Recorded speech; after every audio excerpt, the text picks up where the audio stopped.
Wassalatu wassalamu ala al-mabu'uthi rahmatan lil alamin nabiyina Muhammadin wa ala alihi wa sahbihi wa man tabi'ahum bi ihsanin ila yaumiddin amma ba'd. Ikhwani fiddin wa akhwati fillah rahimani wa rahimakumullah. Kita lanjutkan pelajaran kita baca kitab Thalathatul Usul. Dan alhamdulillah kita sudah berada di akhir al-aslul awal, jenis ibadah yang terakhir di penyebutan jenis-jenis ibadah oleh Syekh, dan sekaligus juga di akhir pokok yang pertama. Dan nanti setelah ini kita sudah masuk al-aslu tsani, ya, pokok yang kedua. Ya. Taib, ma'rifatu dinil islami bil adillah. Taib. Dan sebelumnya kita ingatkan pembahasan adzabah. Pembahasan apa? Menyembelih adalah ibadah. Jadi sebagaimana yang kita sudah sebutkan bahwasanya jenis-jenis ibadah yang beliau sebutkan di sini sekitar berapa belas kemarin? 13 ya? Ya. Sekian belas ibadah, jenis ibadah yang beliau sebutkan. Yang pertama ini bukan pembatasan, ya, bukan pembatasan bahwasanya ibadah hanya sekian belas. Karena kita sudah sebutkan definisi ibadah, al-ibadatu hiya ismun, semua ismun. Lanjut.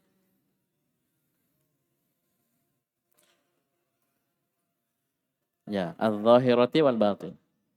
Itu ibadah.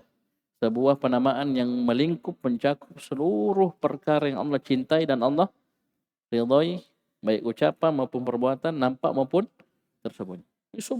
Semuanya masuk ibadah. Bahkan antum senyum kepada saudaranya antum sesama jenis, itu ibadah. Ya, kalau senyumnya sama lawan jenis dosa. Ya, maksudnya lawan jenis bukan mahram, ya. Kalau senyumnya sama mamanya, ya ibadah. Ya, semuanya sama mamanya, sama mahramnya. Ini ibadah. Termasuk adzabah. Adzabah kita sudah sebutkan dalilnya bahwasanya ini adalah ibadah. Dan untuk adzabah ini, menyembelih ini banyak kaum muslimin yang terjatuh dalam kesalahan dan kesyirikan pada adzabah ini. Karena adzabah itu punya adab, punya tata cara. Iya. Ya, menyembelih harus baca bismillah, ya. Pisaunya harus ditajamkan, ya. Hewan sembelihannya dikasih tenang, ya. Jangan dikasih lihat temannya disembelih di hadapannya dan seterusnya. Ini adab-adab. Ini ada di pembahasan fikih. Bisa dipahami? Bisa, ya? Ini kesalahan-kesalahan. Kesyirikan lebih banyak lagi. Iya. Menyembelih kerbau untuk pembangunan jembatan. Siapa mau disembelihkan kerbau? Pekerja? Tidak. Adalah. Ya. Paham ini? Mau gali pondasi rumah, sembelih ayam. Ya, ada? Ada? Seperti itu? Bisa dipahami ini? Ya. Mau meresmikan kapal misalnya. Ya, nyembelih. Ini untuk siapa? Dilihat bentuk sembelihannya untuk siapa? Apa niatnya? Paham ini? Kalau dia mau jembatan, ya bangun jembatan, ya mau makan misalnya, ya karena laptop proyeknya, ya dapat dia proyek sekian miliar, potong sapi, makan apa-apa, ya bisa dapat pahala dia, kasih makan orang. Jadi kalau potong sapi, potong kerbau, ini kan Ustaz bahaya. Kadang kalau tidak potong kerbau, ya dalam perjalanan ada yang ganggu. Ya, ini masuk ke dalam sembelihan yang tidak boleh. Ya, sembelihan syirik karena takut sama jin. Karena yang ganggu itu jin. Ya, begini macam-macam. Ya, gali pondasi rumah, ya. Karena potong ayam seperti ini dan seterusnya. Ini banyak sekali bentuknya. Sekarang kita masuk ke ibadah yang terakhir yang beliau sebutkan adalah an-nadhr. An-nadhr. Baik. Qala rahimahullah, Syekh Muhammad bin Abdul Wahhab rahimahullah, wa dalilun nadri, dalil nadhr adalah ibadah. Ya, jadi antum harus pahami ini dari awal. Dalil ini apa maksudnya? Dalil bahwasanya perkara tersebut adalah ibadah. Ya, wa dalilun nadri, dalil bahwasanya nadar adalah ibadah. Allah Subhanahu wa taala berfirman dalam surah Al-Insan ayat 7,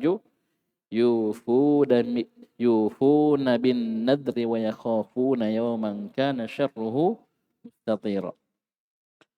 Mereka yufun, menunaikan nadar-nadar mereka. Wa yakhafuna yawman, dan mereka takut akan sebuah hari yang kana syarruhu mustatira, yang kejelekannya itu merata. Merata. Kejelekannya merata. Baik. Dari sisi mana pendalilan bahwasanya ini adalah ibadah? Di sini Allah Subhanahu wa taala memuji hamba-hambanya yang saleh. Dalam surah Al-Insan disebutkan di awal surah. Baik. Dan antara sifat mereka ini yufuna bin nadri. Mereka menunaikan nadar-nadar mereka. Berarti apa? Perkara ini perkara yang Allah cintai. Allah ridhai. Kenapa? Posisi Allah memuji mereka. Ya. Sama dalil yang sebelumnya. Innahum kanu yusari'una fil khairat wa yad'unana raghaban wa rahaba. Ya, ini kan penyebutan tentang nabi, para nabi dan rasul. Mereka itu berlomba-lomba dalam kebaikan, wa yad'unana raghaban wa rahaba. Mereka berdoa kepada kami dalam keadaan penuh harap dan penuh takut. Wa kanu lana khashi'in. Tidak ada perintah di sini. Tapi posisi Allah memuji hamba-hambanya yang saleh, para nabi dan rasul. Di sini dalil kita raghbah, khusyuk adalah ibadah. Sama di sini. Yufuna bin nadri. Mereka menunaikan nadar. Berarti ya, nadar itu adalah ibadah. Sekarang pengertian nadar antum ambil dari apa yang disebutkan oleh Syekh Shalih Fauzan. Perhatikan kata Syekh Shalih Fauzan, an-nadru huwa ilzamul insani nafsahu. Ya, nafsahu maf'ulun bihi. Ya, masdarnya beramal. Ilzamul insani nafsahu. Seorang mengharuskan dirinya, mewajibkan atas dirinya bisyai'in, dengan sesuatu lam yalzamhu bi asli syar'i, yang asalnya sesuatu tersebut tidak wajib atas dirinya dalam syariat. Saya ulangi, sini lihat di layar. Nadar adalah ilzamul insan. Seorang mengharuskan, mewajibkan kepada siapa? Nafsahu, dirinya sendiri. Bisyai'in, dengan sesuatu. Ini nakirah, setelahnya jumlah. Jadi jumlahnya na'at, sifat. Dia mewajibkan dirinya sendiri dengan sesuatu yang lam yalzamhu, yang asalnya tidak wajib atas dirinya bi asli syara'. Ya, dalam syariat. Walaupun masalah hukumnya, rincian hukumnya kita tidak sebutkan. Ya, sebagian ulama mengatakan ini makruh. Nadar itu makruh. Tapi kalau dia sudah nadar, ya, pada perkara yang merupakan ketaatan, dia harus tunaikan. Dan menunaikan ini dipuji oleh Allah Subhanahu wa taala. Baik. Contoh misalnya, ini sekali lagi, ini masalah hukum kita tidak rinci di sini. Di pembahasan yang lain, insyaallah di Kitabut Tauhid itu disebutkan rinciannya. Baik. Jadi ini kita sering dapati di anak-anak sekolah, biasanya kalau habis ujian, ya, mau tamat sekolah, dia bernadar, saya lulus, ya, kalau saya lulus saya akan puasa 3 hari. Jadi dia, ya, mengharuskan dirinya dengan puasa 3 hari. Sekarang ini puasa 3 hari, apa hukumnya atas dia asalnya? Wajib atau tidak? Tidak wajib, tidak harus.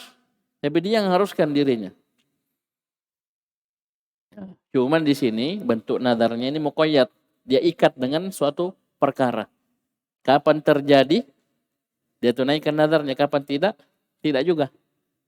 Ini yang dibilang oleh Nabi SAW, ini tidak muncul kecuali dari orang yang bakhil, orang yang pelit. Kenapa? Nanti ada maunya, ya, dipenuhi maunya atau terwujud apa yang dia inginkan, baru melakukan. Ya, itu saya katakan masalah hukum sekali lagi kita tidak rinci, tapi ini saya isyaratkan secara global saja. Atau ada nadar yang mutlak, tidak ada hubungannya dengan lulus ujian, iya, sembuh dari sakit atau ya lamarannya diterima, tidak ada hubungan. Intinya dia langsung lillahi alayya, ini lafaz ya, lafaz nadar untuk Allah atas diriku, maksudnya dia mengharuskan saya, ya saya sebentar malam mau, ya mengharuskan, dia haruskan ya. Ya, bukan sekedar niat, ya rencana, bukan. Jadi dia ucapkan lillahi alayya, misalnya qiraatil Qur'ani salasata ajza. Ya.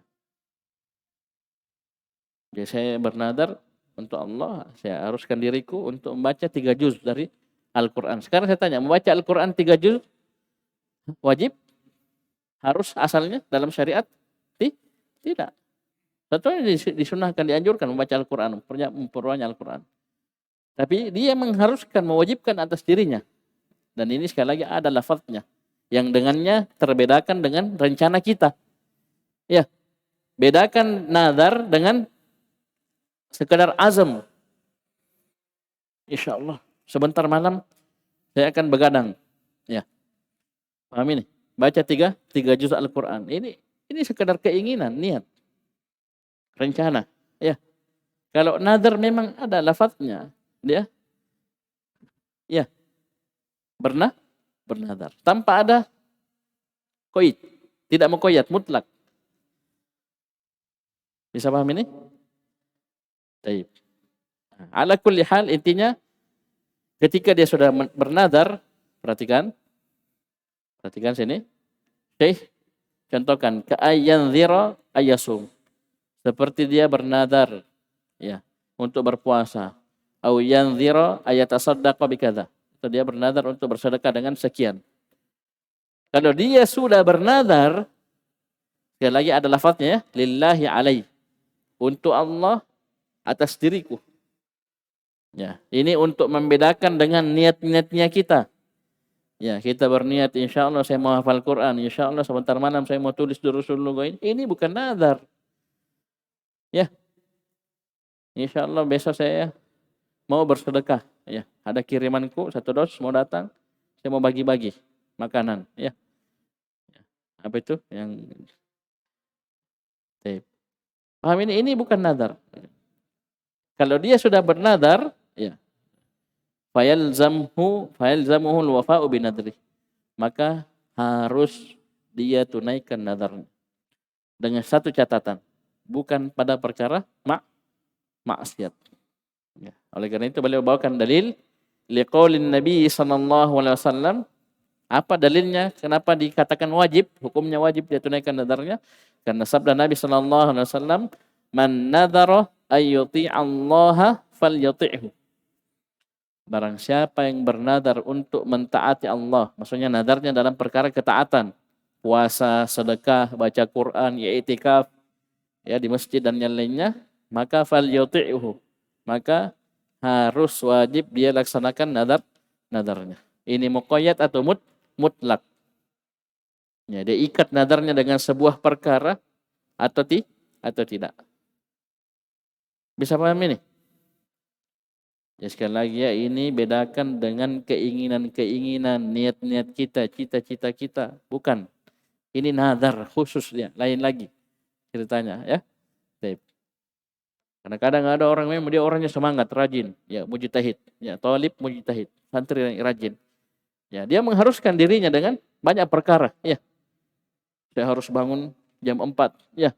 4 salat tahajud, ya. Ya, 11 rakaat, baca 1 juz, begini. Ini bukan nadar.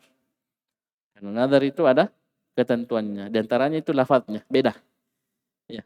Kalau cuma ini sa'aqumu al-lailah. Ya, saya akan bangun malam, salat lain. Ini cuma ngomong saja begitu. Ya.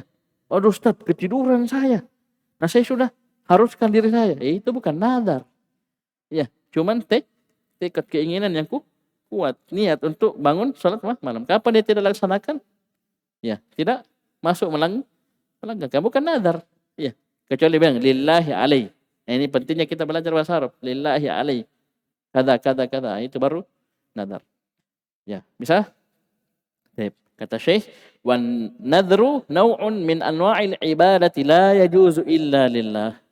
Dan nazar ini adalah salah satu jenis dari jenis-jenis ibadah. Tidak boleh kita serahkan kecuali illa lillah. Kecuali hanya kepada Allah Subhanahu wa taala. Jadi kalau nazar untuk penghuni kubur, ya saya mau lepas kambing, ya saya mau potong ini, saya mau begini. Ini tidak boleh. Bisa dipahami?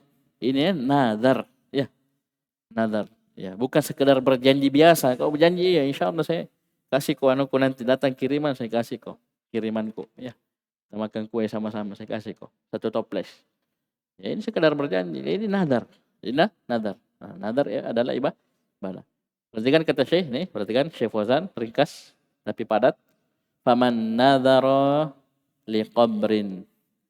Barang siapa bernadar untuk penghuni kubur aw sonamin atau berhala, ya, jin dan selainnya, ya, pepohonan yang dikeramatkan, bebatuan yang dikeramatkan, dia bernadar untuk itu, aw ghairi dzalik atau yang lainnya, faqad asyraka billahi azza wajal, maka dia sungguh telah mempersekutukan Allah Subhanahu wa taala.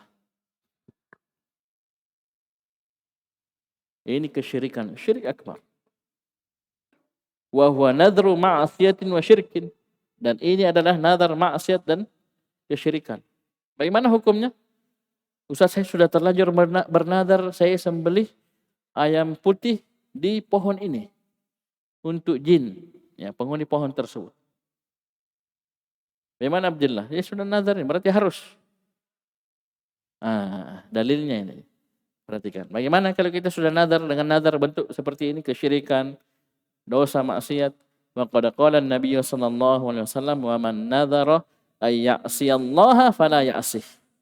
Barang siapa yang bernadar untuk bermaksiat kepada Allah Subhanahu wa taala, maka tidak boleh dia tunaikan nadar. Jangan dia bermaksiat kepada Allah. Ustaz, saya masuk penjara di fitnah. Ya, dituduh dengan tuduhan dusta. Saya bernadar Ustaz, kalau saya keluar dari penjara, saya akan begini. Dia mau zalimi itu, ya, orang misalnya. Ya, misalnya ini begini. Ini haram, tidak boleh. Ya, pas dia keluar dari penjara, dia, oh ini saya sudah nadar Ustaz, tidak boleh. Ya, cuman para ulama menyebutkan, ya, kafarah dari nadar ini sama dengan kafarah sumpah. Ya, membebaskan budak disebutkan dalam surah Al-Maidah, ya, membebaskan budak atau memberi makan 10 orang miskin atau memberi pakaian.